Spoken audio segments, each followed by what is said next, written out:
12. காங்கிரஸில் வை. ரா. வை. ராமசாமி ஈரோட்டைச் சேர்ந்த பிரபல தொழிலதிபர் வெங்கட்ட நாயக்கரின் மகன்.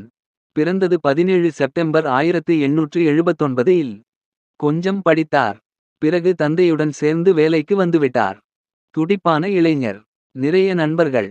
அக்கம்பக்கத்தில் இருப்பவர்களுக்கு உதவி செய்ய வேண்டும் என்ற எண்ணம் அதிகம். முற்போக்கு சிந்தனை கொண்டவர். தந்தையைப் போலவே தனையனும் ஈரோட்டில் பிரபலமாகத் தொடங்கினார். சின்னதும் பெரியதுமாக பல பதவிகள் கிடைத்தன. முக்கியமாக ஈரோடு நகராட்சி மன்ற தலைவர் பொறுப்பு.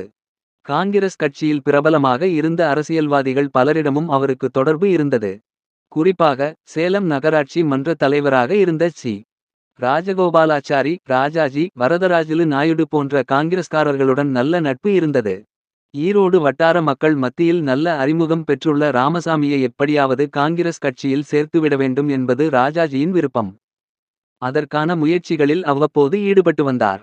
ஆனால் ராமசாமி அத்தனை சுலபத்தில் முடிவெடுத்துவிடவில்லை. இத்தனைக்கும் ராமசாமிக்கு காந்தி மீது ஆர்வம்.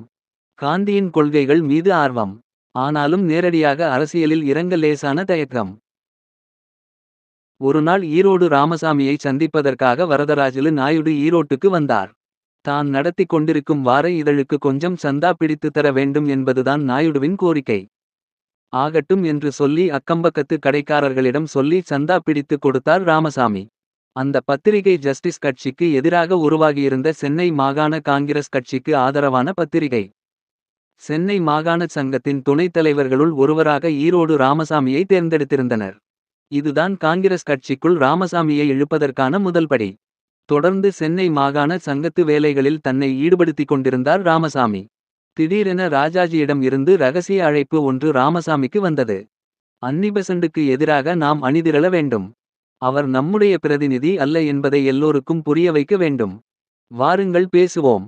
திருவரங்கம் கே. வி. ரங்கசாமி ஐயங்காரின் வீட்டில் நடந்த ரகசிய கூட்டத்தில் ராஜாஜி, உ. Chidambaram Pillai, Erode Ramasamy, Vijayaraghavachari, doctor Rajan, Varadarajulu Naidu, Adi Narayana Chettiar, George Joseph, K. V. Rangaswamy Iyengar உள்ளிட்டோர் கலந்து கொண்டனர். Madras nationalist association.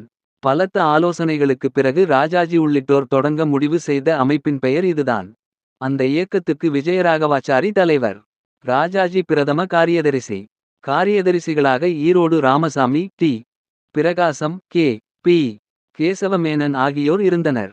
கஸ்தூரி ரங்க ஐயங்காரை உப தலைவராக கொண்டுவர ராஜாஜி தீர்மானித்தார். உடனே இன்னொரு உப தலைவராக உ. சிதம்பரம் பிள்ளையின் பெயரை ஈரோடு ராமசாமி முன்மொழிந்தார்.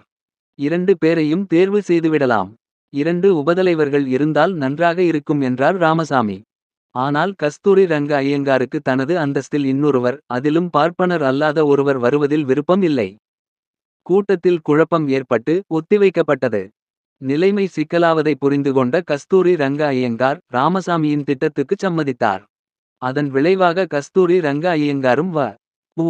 சிதம்பரம் பிள்ளையும் உப தலைவர்களாக தேர்வு செய்யப்பட்டனர். இந்த இயக்கத்துக்கு வி. கலியாண சுந்தர முதலியாரின் ஆதரவும் இருந்தது. காங்கிரஸ் கட்சியைச் சேர்ந்த சிலரால் உருவாக்கப்பட்ட அமைப்பிலேயே பிராமணர் அல்லாதார் பிரச்னை ஏற்பட்டிருந்த இந்த சமயத்தில்தான் தென்னிந்திய நலவுரிமைச் சங்கம் என்கிற நீதிக்கட்சி மக்கள் மனத்தில் ஆழமாக ஊடுருவிக் கொண்டிருந்தது. காங்கிரஸ் கட்சியில் இணைந்து பல பொதுக்காரியங்களைச் செய்யத் தொடங்கினார் ராமசாமி. முக்கியமாக கள்ளுக்கடை மறியல் போராட்டத்தில் தன்னை முழுமையாக ஈடுபடுத்திக் கொண்டார். கள்ளுக்கு காரணமாக இருக்கும் தென்னை மரங்களை வெட்டி வீழ்த்த வேண்டும் என்றார் காந்தி. அதன் எதிரொலியாக தனக்குச் சொந்தமான 500 தென்னை மரங்களை அடியோடு வெட்டி வீழ்த்தினார் ராமசாமி. ஒத்துழையாமை இயக்கத்தின் ஒரு பகுதியாக தான் வகித்து வந்த பதவிகள் அனைத்தையும் ராஜினாமா செய்துவிட்டார் ஈரோடு ராமசாமி. அந்தச் சமயத்தில் கதர், மதுவிலக்கு, தீண்டாமை ஒழிப்பு என்ற 3 விஷயங்கள்தான் அவரை ஆக்கிரமித்திருந்தன. கதர் ஆடைகளையே அணிந்தார். குடும்பத்து உறுப்பினர்களையும் கதரையே அணியச் செய்தார். தானே கதர் துணிகளை மூட்டையாக கட்டிக்கொண்டு சென்று மக்களிடம் விற்றார். சுதேச மித்திரனையும் நவசக்தியையும் வாசித்தார். தீண்டாமை கொடுமைகள் ஒழிய வேண்டும் என்ற ராமசாமியின் எண்ணங்கள் அவர் மேடைகளில் பேசும்போது வார்த்தைகளாக வெடித்தன. மனிதனை மனிதன் தொடக்கூடாது. பார்க்கக்கூடாது.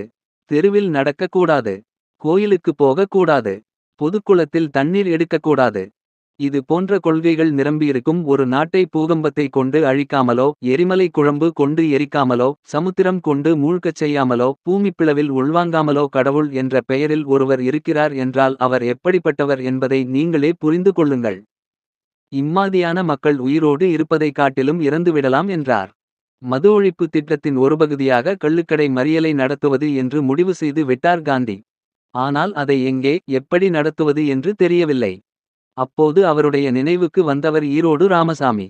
காரணம், நீதிக்கட்சிக்கு எதிராக 2 ஆண்டுகளுக்கு முன்பு மிகப்பெரிய மாநாட்டை ஈரோட்டில் நடத்தி காந்தி உள்ளிட்ட பல காங்கிரஸ் தலைவர்களின் கவனத்தை ஈர்த்திருந்தார் ராமசாமி. ஆகவே அவரை கள்ளுக்கடை மறியல் போராட்டத்தில் முன்னிலைப்படுத்த காங்கிரஸ் தலைவர்கள் விரும்பினர். ராமசாமியின் இல்லத்திலேயே காங்கிரஸ் தலைவர்கள் கூடினர். கள்ளுக்கடைகளுக்கு முன்னால் மறியல் போராட்டம் நடத்த தீர்மானம் செய்யப்பட்டது. உற்சாகமாக களத்தில் இறங்கினார் ராமசாமி. அவர் தலைமையில் ஏராளமான தொண்டர்களும் பொதுமக்களும் மறியல் போராட்டத்தை தொடங்கினர். மக்கள் அதிக அளவில் திரண்டு வரவே மறியலுக்கு 144 தடை உத்தரவு பிறப்பிக்கப்பட்டது. தடையை மீறுவது என்று முடிவு செய்தார் ராமசாமி. கைது செய்யப்பட்டார். உடனடியாக ராமசாமியின் மனைவி நாகம்மையும் சகோதரி கண்ணம்மாளும் போராட்டத்துக்கு தலைமையேற்று நடத்தத் தொடங்கினர். போராட்டம் வலுத்தது. மக்கள் மத்தியில் எழுச்சி அலை. மறியலில் ஈடுபட்டவர்கள் ஆயிரக்கணக்கில் கைது செய்யப்பட்டு சிறையில் அடைக்கப்பட்டனர். ஆனாலும் போராட்டம் சுணங்கவில்லை. அந்த 2 பெண்களையும் கைது செய்தால் விளைவுகள் விபரீதமாகிவிடும். தவிரவும் போராட்டத்தில் ஈடுபடும் அத்தனை பேரையும் சிறையில் அடைப்பதும் சாத்தியம் இல்லை. எச்சரிக்கை அடைந்த அரசு தடை உத்தரவை விலக்கிக் கொண்டது. சென்னை மாகாணத்தில் நடந்ததைப் போலவே நாடு தழுவிய அளவில் கள்ளுக்கடை மறியல் போராட்டம் பலத்த அதிர்வுகளை ஏற்படுத்தியது. போராட்டத்தை கைவிட வேண்டும் என்று அரசு தரப்பில் இருந்து பேச்சுவார்த்தை நடத்த வந்தனர். காங்கிரசின் மூத்த தலைவர்கள் சிலர் கள்ளுக்கடை மறியலுக்கு பதிலாக மாற்றுப் போராட்டத்தை தொடங்கலாம் என்று கோரிக்கை வைத்தனர். ஆனால் போராட்டத்தை கைவிடுவது என் கையில் இல்லை. ஈரோட்டில் இருக்கும் 2 பெண்களிடம் இருக்கிறது என்றார் காந்தி. அந்த பெண்கள் நாகம்மையும் கண்ணம்மாளும்தான்.